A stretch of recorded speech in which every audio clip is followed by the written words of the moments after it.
오늘 말씀은 요한복음 4장 1절에서 26절까지의 말씀을 다루려고 합니다. 사마리아 여자 이야기인데요. 사마리아 여자와의 만남은 이렇게 시작을 합니다. 예수님께서 사마리아를 통과하며 가시는 동안 수가라고 하는 어떤 동네에 이르십니다. 그러다가 피곤하여 우물 곁에 그대로 앉으시니 때가 6시쯤 되었더라. 7절 사마리아 여자 한 사람이 물을 기르러 왔음에 예수께서 물을 좀 달라 하시니 사마리아 여자가 물을 기르러 왔습니다.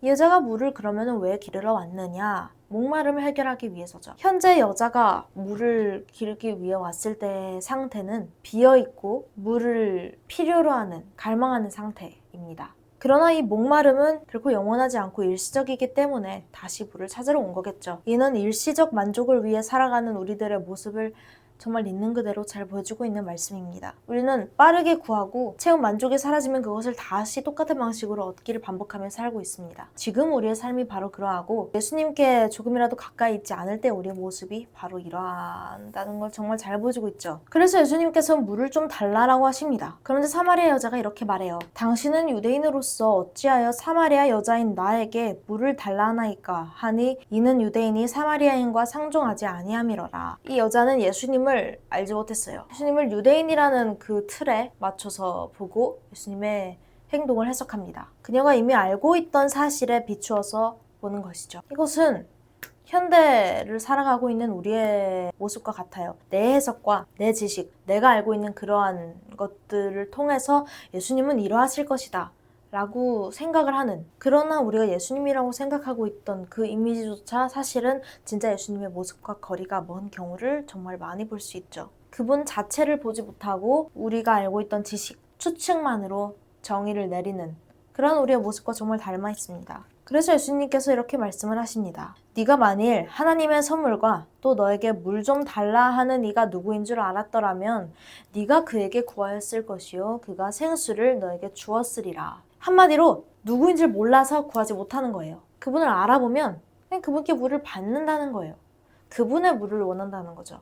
내가 가지고 있던 어떠한 일시적인 세상의 만족, 이러한 것들을 예수님께서 건드리실 때, 그러면서 우리에게 접근하실 때 그걸 놓치지 않고 우리가 그분이 누구인지를 알아보고 이것이 예수님께서 우리에게 지금 말씀하시고자 하는 것이구나 라는 그 감각을 우리가 잃지 않고, 또한 그분이 영원한 만족을 주실 수 있는 분이시라는 걸 우리가 인지를 하면 그분의 물, 즉 나중에 나오지만 영생, 그것을 구하기 위해서 오히려 내가 가지고 있던 물은 아무런 필요가 없게 되는 것이죠. 우리는 그분이 누군 줄 모르기 때문에 구하지도 못하고 받지도 못합니다. 우리의 당장의 필요와 만족에 눈이 가려져서 예수님께서 진정 어떠한 일을 우리 삶에 행하실 수 있는 분이신가를 믿지 못하고 그냥 우리의 생각대로 판단을 합니다. 여자가 이르되 주여 물기를 그릇도 없고 이 우물은 깊은데 어디서 당신이 그 생수를 얻겠사옵나이까.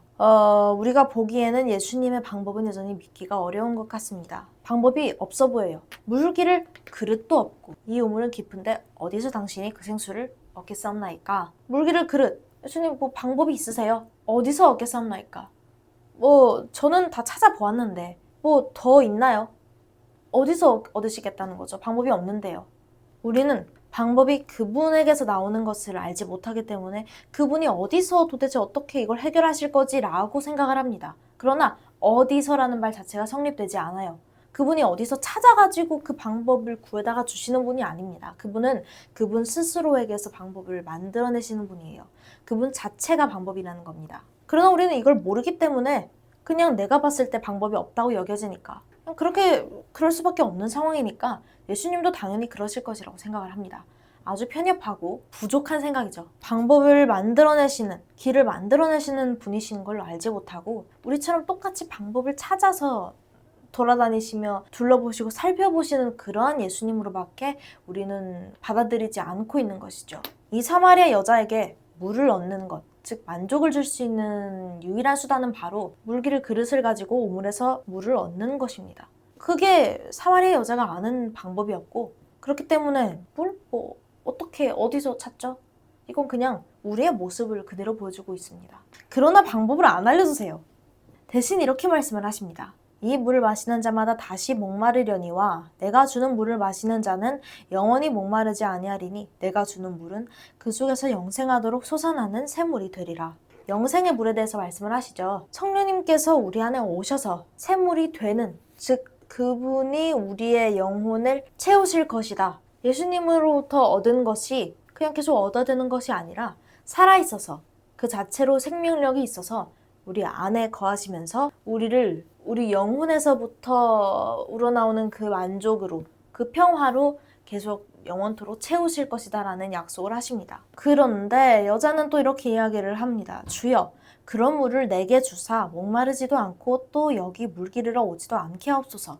여전히 그 물을, 그 만족, 영원한 만족을 육신적인 것으로밖에 해석을 하지 못합니다. 왜냐면 우리가 그냥 알던 만족이 그냥 그러한 것들이었기 때문에 다른 걸 생각을 할 수가 없는 것이죠. 그래서 그런 만족을 육신적인 것으로 생각을 할 수밖에 없지만, 그러나 여전히 정말 내가 원하는 게 그런 게 아니다, 만족을 끝없이 찾아다니는 게 아니다 라는 것을 또 잘 보여주고 있습니다.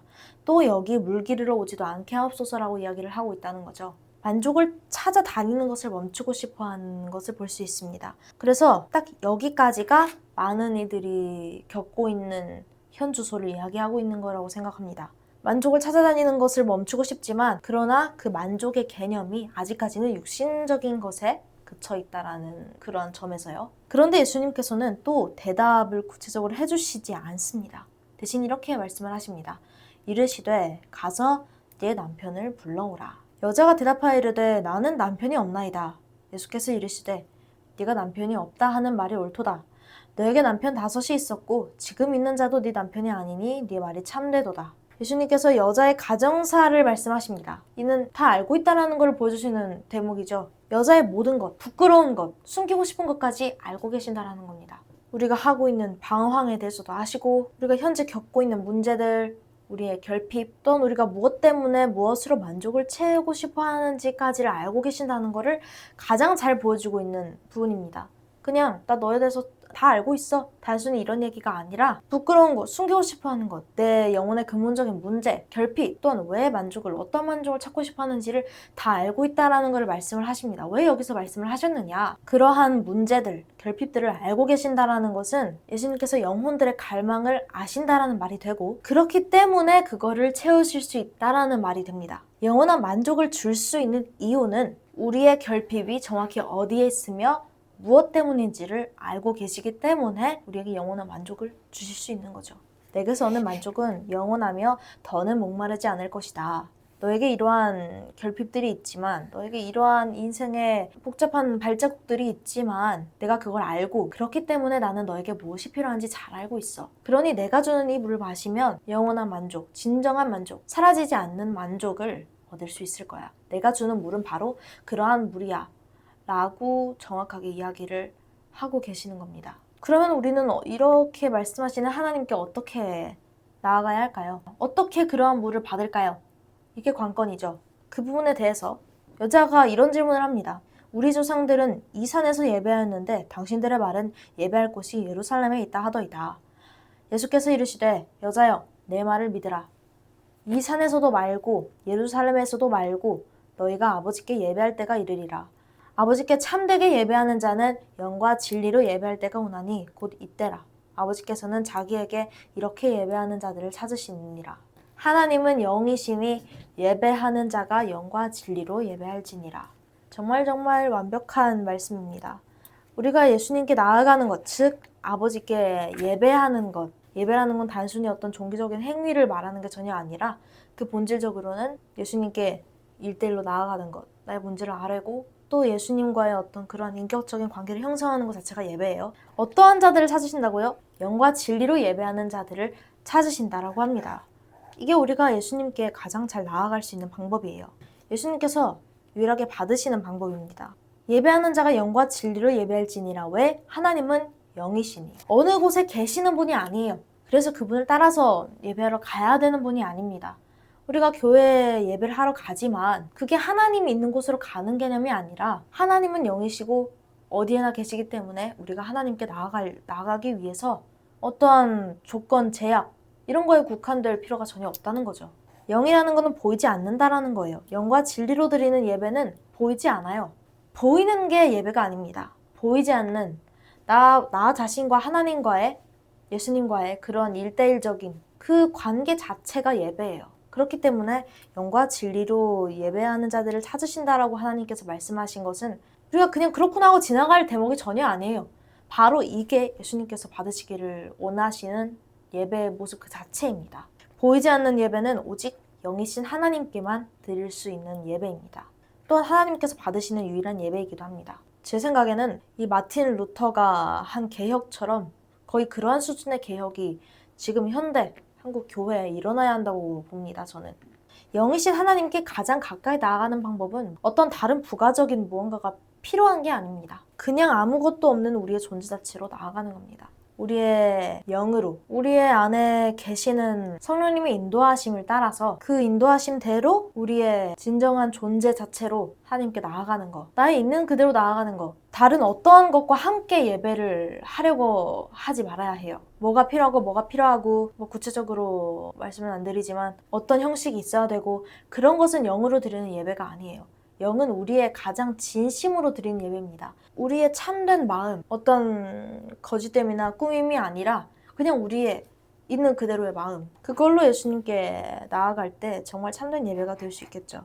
영과 진리로 드리는 예배는 어디서나 드릴 수 있는 예배고, 내가 어떤 상황에 처해 있을 때든지 드릴 수 있는 예배고, 어떤 환경이든지 내 마음이 어떻든지 그냥 늘 드릴 수 있는 예배예요.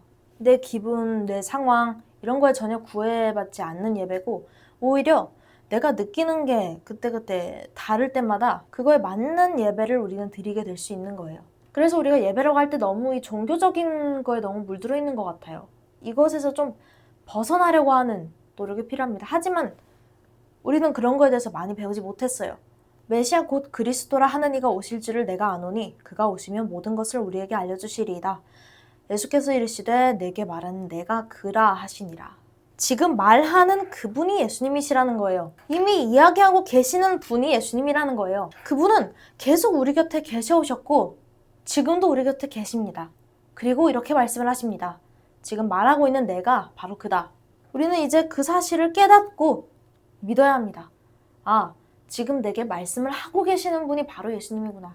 말씀을 해오셨던 분이고 우리를 지켜보셨던 분이고 우리의 모든 숨기고 싶었던 것들부터 우리의 상처, 결핍까지 모든 걸 다 알고 계셨던 분이 예수님이구나. 이 사실을 받아들이게 되면 자연스럽게 예수님께 영과 진리로 나아가는 그 진실한 예배, 내면이 충만해지는 그러한 예배로 하나님께 나아가는 게 가능해지겠죠. 이 영과 진리로 예배하는 것에 대해서 좀 더 자세히 다음 영상에서 다루기를 바랍니다.